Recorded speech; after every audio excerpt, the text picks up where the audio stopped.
دیکھو ربیع الاول کے بارے میں لوگ اکثر ایک سوال پوچھتے ہیں کہ عید میلاد النبی منانا، اس میں جشن کرنا، نبی صلی اللہ علیہ وسلم کی آمد پہ خوشی منانا، یہ اسلام میں کیسا ہے؟ ہم رسول اللہ صلی اللہ علیہ وسلم کی سیرت دیکھتے ہیں. پہلی بات تو یہ کہ 12 ربیع الاول نبی کا یوم ولادت ہے، اس پر کوئی صحیح روایت موجود نہیں ہے. اگر ہے تو بھائی کوئی دکھا دے، بھائی یہ روایت ہے، اس کے یہ راوی ہیں، سارے ثقہ راوی ہیں. ایسی کوئی روایت موجود نہیں ہے، اور اس کی وجہ یہی ہے کہ اللہ تعالیٰ نے اپنے نبی کی ولادت کے دن کو امت سے چھپا لیا ہے تاکہ اس میں خرافات نہ، کیونکہ پچھلی امتوں نے کیا نا اپنے انبیاء کی ولادتوں کے دن کے ساتھ. لیکن اگر فرض کر لیں، لوگ بحث کرتے ہیں نہیں جی فلاں نے لکھا ہے تو فلاں نے لکھا ہے، چلو مان لیا کہ 12 ربیع الاول نبی کا یوم ولادت ہے، تو ہمیں رسول اللہ صلی اللہ علیہ وسلم کی سیرت میں یوم ولادت پہ کیا کرنا ملتا ہے؟ احادیث صحیحہ سے صحیح حدیث ہے کہ نبی صلی اللہ علیہ وسلم پیر کے دن کا روزہ رکھتے تھے. صحابہ نے پوچھا کیوں؟ آپ نے فرمایا یہ میرا یوم ولادت، پیر کو آپ پیدا ہوئے. اب دیکھو پیر کو نبی نے روزہ رکھ کے یہ بتا دیا کہ اس میں عید کا تصور نہیں ہے، کیونکہ عید اور روزہ جمع بولنا پڑے گا آپ لوگوں کو، جمع نہیں ہو سکتی. اب اس کو سیلیبریٹ نہیں کیا جا سکتا. جس دن روزہ ہو جائے گا نا، اب وہ سیلیبریٹ کرنا اس کو ممکن ہے ہی نہیں، اس میں جشن کا تصور ہی ختم ہو گیا. جو ہماری عیدیں ہیں ان میں روزہ رکھنا جائز ہے؟ عید الفطر کو کوئی روزہ رکھے؟ بولو بھائی. اگر جس دن روزہ رکھا وہ عید نہیں ہو سکتی، جو عید ہے وہ روزے کا دن. کیا خیال ہے؟ عید اور روزہ ایک دوسرے کے کیا ہیں؟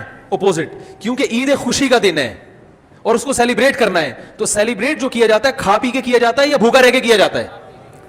دیکھو آپ کے بچے کا امتحان میں پاس ہو گیا اچھے نمبروں سے، بہت خوش ہیں آپ نے تمام رشتہ داروں کو فون کیا، بھائی میرا بچہ 100 نمبروں سے پاس ہوا ہے، میں بہت خوش ہوں اور میں اب جشن مناؤں گا، ایک سیلیبریٹ کروں گا اس کو. بھائی کیسے کریں گے؟ بھائی آپ تمام لوگوں سے گزارش ہے کہ صبح کا ناشتہ بھی چھوڑ دیں اور کل دوپہر کا کھانا بھی چھوڑ دیں. ہاں بھائی یہ کیا ہو گیا بھائی؟ یہ خوشی ہے یہ غم ہے بھائی؟ روزہ کوئی غم کی علامت نہیں ہے لیکن خوشی بھی نہیں ہے. خوشی کا مطلب خوشی کو سیلیبریٹ کرنا نہیں ہے، منانا. خوش ہونا ایک الگ چیز ہے، خوشی منانا. بھائی خوش ہونے پر تو ہم بھی کوئی پابندی نہیں لگا رہے کہ آپ 12 ربیع کو خوش ہو جائیں. مسئلہ ہے خوشی منانا. منانے کا صرف عید کو خوش ہونے پر کبھی بھی نہیں منائی جائے گی، صرف عید کے دن یا کوئی خوش یعنی یہ کوئی کھانا کھلا کے. تو آپ کے بچہ 100 نمبروں سے پاس ہوا، آپ نے کہا کہ ہم خوشی منائیں گے. بھائی کیسے منائیں گے؟ آپ بھی کھانا چھوڑ دیں اور ہم بھی کھانا لے. بھائی وہ کہیں گے بھائی پہلے ہم اس طرح تو ہوگا کہ آج ہم زیادہ کھائیں گے، اس طرح تو منائی جاتی ہے. تو یہ بات سمجھ میں آ گئی. دوسری بات، دوسری دلیل، جمعے کا دن بھی چھوٹی عید ہے نا، اس کو بھی عید کہا گیا ہے روایتوں میں. اسی وجہ اور عید کے بہت سارے احکام جمعے کے دن بھی لاگو ہوتے ہیں. غسل کر کے نہا دھو کے مسجد میں اجتماع ہوتا ہے، عید کے دن بھی غسل کر کے نہا دھو کے اجتماع ہوتا ہے. نبی جمعے کے دن بھی اچھے کپڑے پہنتے تھے، ہم عید کے دن بھی بولتے کیوں نہیں اچھے کپڑے پہنتے ہیں؟ جمعے کے دن بھی خوشبو لگا کے نہا دھو کے، عید کے دن بھی ایسے ہی. اور حدیث میں جمعے کے دن کو بھی روزے کے ساتھ خاص کرنے سے منع کیا گیا ہے. لا تختصوا لیلۃ الجمعۃ بصلاۃ ولا یوم الجمعۃ بصوم. حدیث میں آتا ہے جمعے کی جو رات ہے اس کو عبادت کے ساتھ خاص مت کرو اور جمعے کے دن کو روزے کے ساتھ خاص مت. جمعے کو روزہ رکھنا کوئی اضافی فضیلت نہیں ہے. ویسے جائز ہے روزہ رکھنا کہ آپ کی چھٹی جمعے کو ہوتی ہے اس لیے رکھ لیا تو ایک الگ بات ہے، لیکن اس کو خاص فضیلت دے کے رکھنا تو یہ مکمل عید تو نہیں ہے. اس میں عید کا لک بہرحال بولو بھائی ہے. خطبہ بھی ہے، جیسے عیدین میں خطبہ بھی ہوتا ہے، 2 رکعتیں ہیں عیدین میں بھی 2 رکعت، تو لک ہے اس میں. اب ذرا ٹیکنیکل پوائنٹ کو سمجھیے گا آپ لوگ. یہودی سب سے پرانی قوم ہے، ان کے لیے جو مقدس دن تھا وہ کون سا تھا؟